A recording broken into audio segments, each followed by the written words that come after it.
श्री स्वामी समर्थ. श्री स्वामी समर्थ. मंडळी नमस्कार. आजच्या या मंगल दिवशी देवांची आपल्यावर कृपादृष्टी राहो, आपल्या परिवारावर सदैव कृपा राहो, सर्व संकटे दूर होवोत, आरोग्य सुख शांती आणि समृद्धी लाभो आणि आपल्या सर्व मनोकामना पूर्ण होवोत अशी सदिच्छा बाळगून आजच्या व्हिडिओला सुरुवात करते आहे. आजचा अतिशय शुभवार शनिवार, त्याची कथा आपण आज ऐकणार आहोत. मंडळी, सगळ्या वारांच्या मी कथा आत्ता अपलोड करते आहे, त्या नियमितपणे सगळ्या नक्की ऐका आणि आराध्य परितोष चॅनलला सबस्क्राईब करा आणि व्हिडिओला लाईक नक्की करा.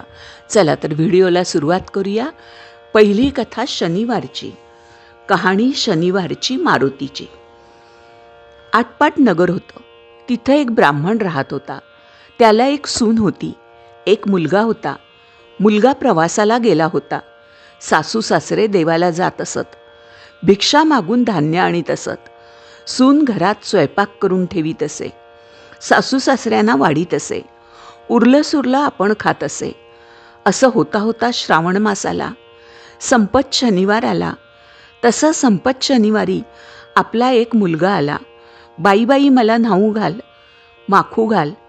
बाबा घरामध्ये तेल नाही, तुला न्हाऊ कशानं घालू?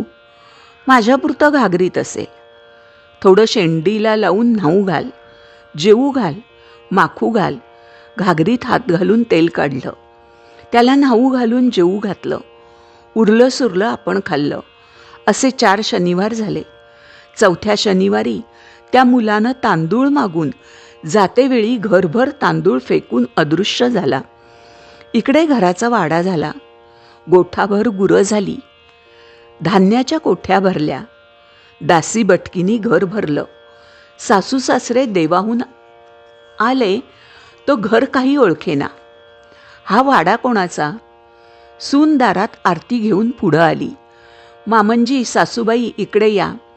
अगं, तू कोणाच्या घरात राहिली आहेस? तिनं सर्व हकीकत सांगितली. शनिवारी एक मुलगा आला.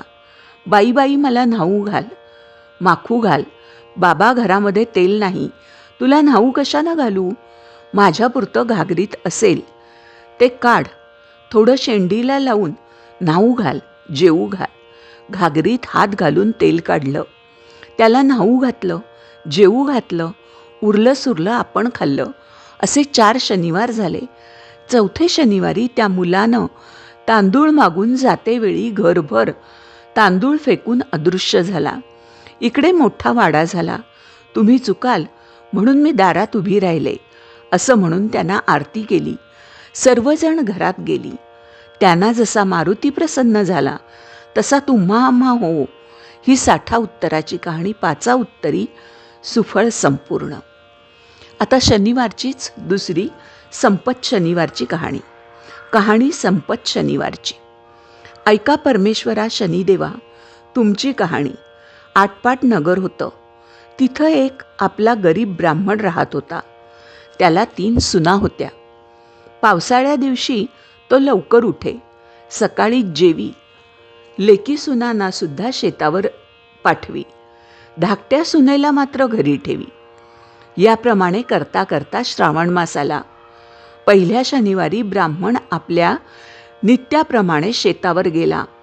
जाताना घरी सुनेला सांगितलं की, मुली मुली, आज शनिवार आहे, माडीवर जा, घागरी मडक्यात काही दाणे पहा, थोडेसे काढ, दळून त्याची भाकर कर, केती कुरडूची भाजी कर, तेरड्याचं बी वाटून ठेव. सुनेनं बरं म्हटलं. माडीवर दाणे पाहू लागली. अर्ध्या भाकरीपुरते दाणे निघाले. तेवढेच तिने दळले. त्याच्या लहान लहान भाकऱ्या केल्या, केती कुरडूची भाजी केली, तेरड्याचं बी वाटलं नि सासू सासऱ्यांची वाट पाहत बसली. इतक्यात तिथे शनिदेव कुष्ठ्याच्या रूपानं आले आणि म्हणाले, बाई बाई, माझं सर्व अंग ठणकतं आहे, माझ्या अंगाला तेल लाव, ऊन पाण्याने आंघोळ घाल, काहीतरी खायला दे. तिला त्याची दया आली. बरं म्हणाली. घरात गेली. 4 तेलाचे थेंब घेतले, त्याच्या अंगाला तेल लावलं.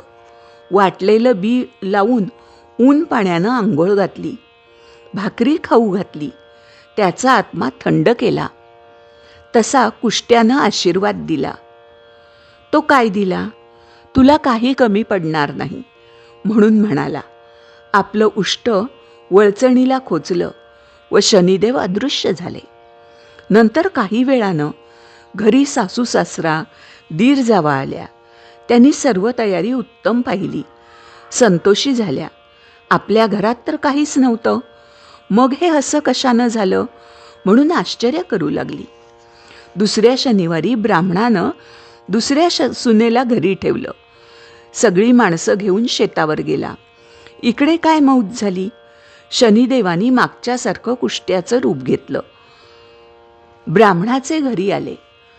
मागच्यासारखंच मला न्हाऊ घाल, माखू घाल म्हणून म्हणाले. ब्राह्मणाची सून घरी होती. ती त्याच्याशी बोलू लागली. बाबा, आम्ही काय करावं? आमच्याजवळ काही नाही. देव म्हणाले, जे असेल त्यातलंच थोडं मला दे. ब्राह्मणाची सून मजजवळ काही नाही म्हणू लागली. देव म्हणाले, बरं तर मग तुझजवळ असलं तरी नाहीसं होईल, असा शाप त्यांनी दिला नि अंतर्धान पावले. ब्राह्मणाची सून माडीवर गेली. हांडी मडकी पाहू लागली. तिला काहीच सापडलं नाही. संध्याकाळ झाली. तो सासू सासरा घरी आली. सर्व तयारी पाहू लागली. तो त्यांना काहीच दिसेना. मग सुनेला राग भरली. सुनेनं झालेली हकीकत सांगितली. पुढे तिसरा शनिवार आला. ब्राह्मणानं तिसऱ्या सुनेला घरी ठेवलं. जेवणाची चांगली तयारी कर म्हणून सांगितलं. आपण उठून शेतावर गेला. इकडे मागच्यासारखे शनिदेव आले. ब्राह्मणाच्या सुनेला अंगाला तेल लावून म्हणू लागले. तिनं दुसऱ्या जावेसारखा जबाब दिला. देवानं तिला पूर्वीसारखा शाप दिला आणि आपण अंतर्धान पावले. पुढं काय झालं? काही वेळानं सासू सासरे घरी आले. जेवणाची तयारी पाहू लागले.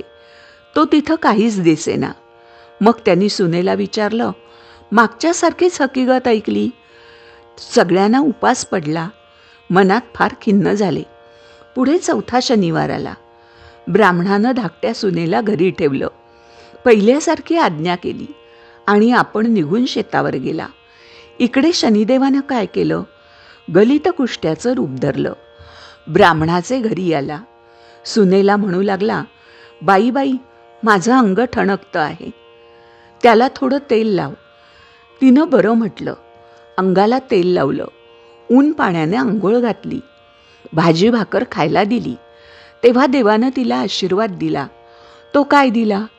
असाच तुझा आत्मा देव थंड करील म्हणून म्हणाला. आपलं उष्ट वळचणीला खोचलं आणि आपण अंतर्धान पावला. पुढं ब्राह्मणाची सून माडीवर गेली. हांडी मडकी पाहू लागली. डाळ दाणा दृष्टीस पडला. तो काढला. तिनं चांगला स्वयंपाक केला आणि सासू सासऱ्यांची वाट पाहत बसली. इतक्यात सासू सासरे आले. सुनेनं सांगितलं, सगळी तयारी आहे. न्हायला तेल आहे, टाकळ्याची चोखणी आहे, आंघोळीला ऊन पाणी आहे, जेवायला बाजरीची भाकरी आहे, तोंडी लावायला कितीकुरडूची भाजी आहे. सासू सासऱ्यांना आनंद झाला. आपल्या घरात तर काहीच नव्हतं आणि इतकं सामान कुठून आणलंस म्हणून तिला विचारलं. तिनं कुष्ट्याची हकीकत सांगितली.